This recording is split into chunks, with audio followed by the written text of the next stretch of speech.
Ladies and gentlemen, I had a dream. And in that dream, one of the most glamorous sportswomen of all time invited me to her home city. And this shy and reserved and somewhat reclusive type character welcomed me and a camera crew with open arms.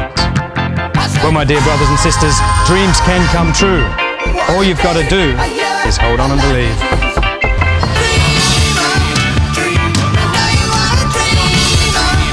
Hey, this is Gabriela Sabatini. How are you? Thanks. She's one of the most iconic sports stars of all time. Hi, I'm Gabriela Sabatini. In 1985, she became the youngest Grand Slam semi-finalist. I was only 15. 5 years later, Argentina's first Grand Slam winner. The 1990 US Open Women's Champion, Gabriela Sabatini.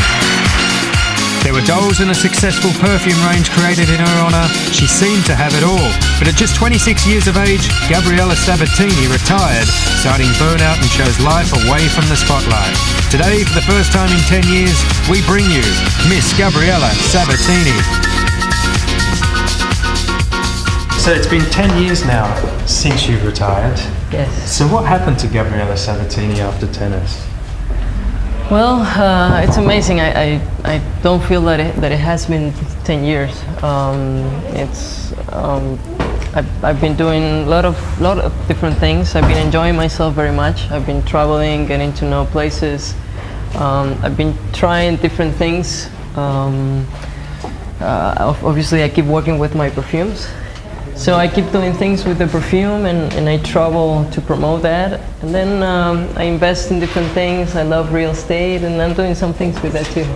So just give us an idea of what an average week in the life of Gabriela Sabatini would be right now.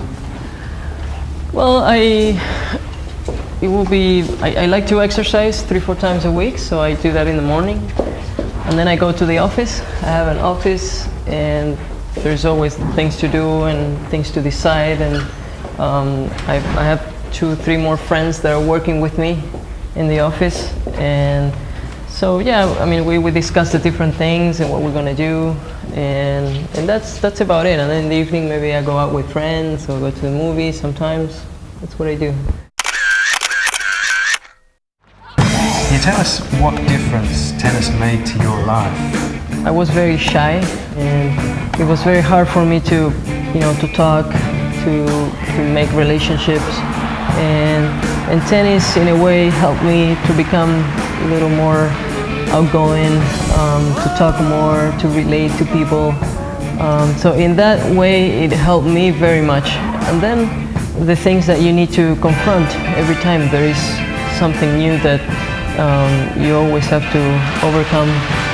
It's either the media, it's either the matches itself, the pressure, being alone. Those are all things that also you need to deal with. Gabriela won her first tournament aged 8. She was the world #1 junior in 1984 and turned professional a year later. 27 career titles, an Olympic silver medalist who at Grand Slam level reached at least one semi-final from 1985 to 1995. She was a Wimbledon finalist in 1991, but most significantly, the US Open champion in 1990. That was definitely my best moment in my career. And when I started to play the tournament, I remember before that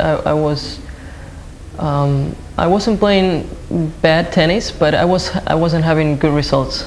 So I was a little frustrated. And when the US Open started, the amazing thing that happened was that every night when I had to go to bed, I couldn't fall asleep thinking that I was holding the trophy. And that was every night, every single day, I will think about the same thing. And that never happened to me before. And then I had to play the semifinals against Mary Jo Fernandez. And I lost the first set. I was losing the second set. And all of a sudden, I started to come to the net, just to start being very aggressive. I think Mary Jo was very surprised because she didn't expect this. So I started to do that, and I started to turn the match around, and I won the second set. And then the third set, the same thing. I kept doing the same thing. and it worked, and I won the match. The next day I had to play against Steffi, the final, and I was a little bit tired physically. So I knew that I needed to be sharp every single game, every single point, and if I could finish the match, early, the better. So I remember I won the first set 6-2, doing the same game, just coming into the net, and again I think I surprised her also. And the second set was very tight. We were 5-all and then 6-all. We went to a tiebreak, and I knew I had to give my best and try to win it there. A point away is Sabatini.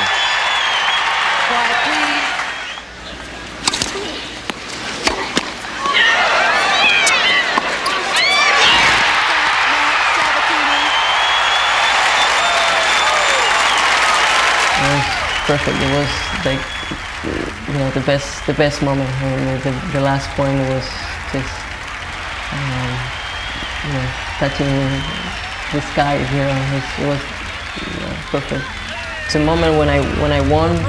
I jumped, and it was nice that I had my brother, another friend, my coach, and I went right up to them and give them a hug, and it was nice that I could share that with him. And then it comes the moment after, when you're in your room thinking about it, and it's like, wow, it paid off. All this time that I was feeling frustrated, the moment came.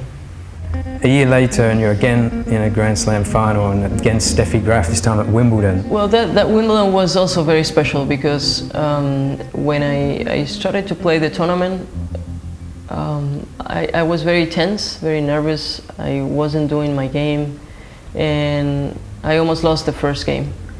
And I sat down with my coach, and we said, okay, I need to do something because I can't continue playing like this.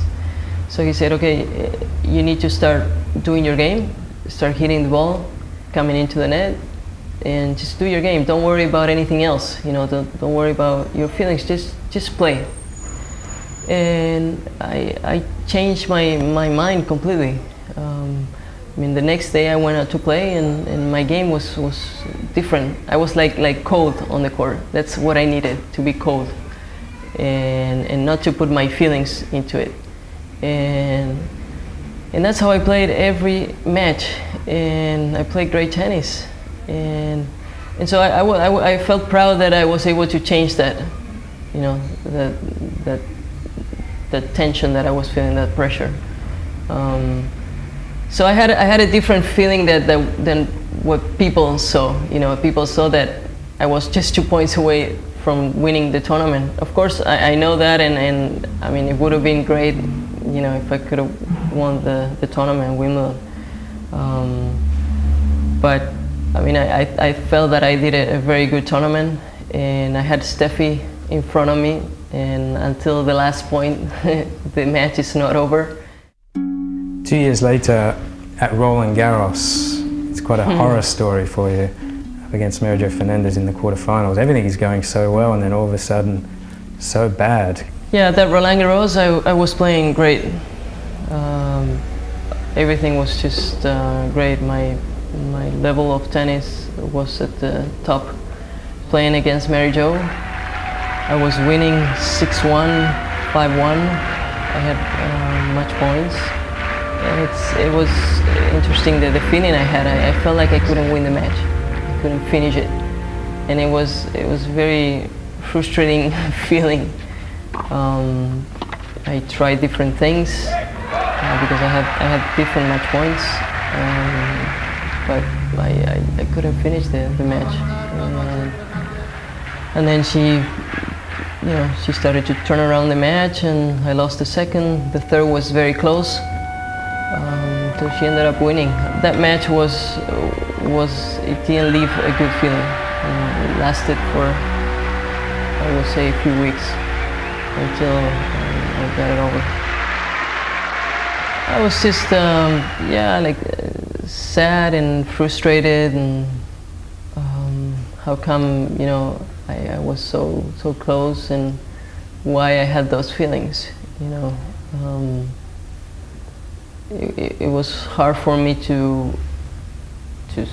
step away and understand, you know, what happened. Try to think about other things, try to, again, think about the practice and to work and practice and you know, work on the things that I needed to work, play on grass. But it was hard to get that off my mind, you know, because it was just very much inside, and it was hard to focus on something else. There, a few years later, you hired a psychologist. Was that a symptom of how tough things were on the court, or was that just something to revive your career? I didn't know what was happening with me. I didn't know what was going through my mind. I mean, I felt like it was very hard for me to go out and practice, to enjoy tennis, but I didn't know the reason why. So I started to work with him to discover, to find out what was really happening, and he pushed me very hard, and that's when we realized that, you know, I don't want to be here. Game, set, match. Waddell, Whitmire, 6-4, 6-4. So we worked together with my coach. At that moment was Juan Núñez, and you know, he understood very well, and so I think right after that I played a few more tournaments, and that's when I decided to retire. Because it's a young age to retire at 26. Ask Andre Agassi, I guess. Yeah. So how tough is it to make that final decision? In my case, it wasn't hard. Once I knew that this is the decision I have made, and from that moment on, it wasn't difficult at all. The difficult part was to tell the world that I was finishing, because I felt like no one would understand what was going on through my mind. But I tried to explain that this is the decision that makes me happy. I felt a relief. I was, you know, already thinking about my new life and just having a normal life. I guess that's the need I had, you know, that to live a normal life. You know, that I could go to bed you know, anytime I want. I can eat whatever I want. You know, I don't have to wake up in the morning and say, oh, I have to go and practice. I was reading this interview with Marat Safin, who's quite a funny guy by nature, and he was saying that if the normal person understood how much advice a tennis player gets in life, they would go crazy. How many people gave you advice on how to serve and how to play tennis? Yeah, a lot of people that want to help. Or see something that is not working, and you know, I don't know, there are people that know about tennis and some people don't know about tennis, and they even want to help, which is funny, and you laugh at that, because yeah, it will be very confusing to have so many people giving you advices.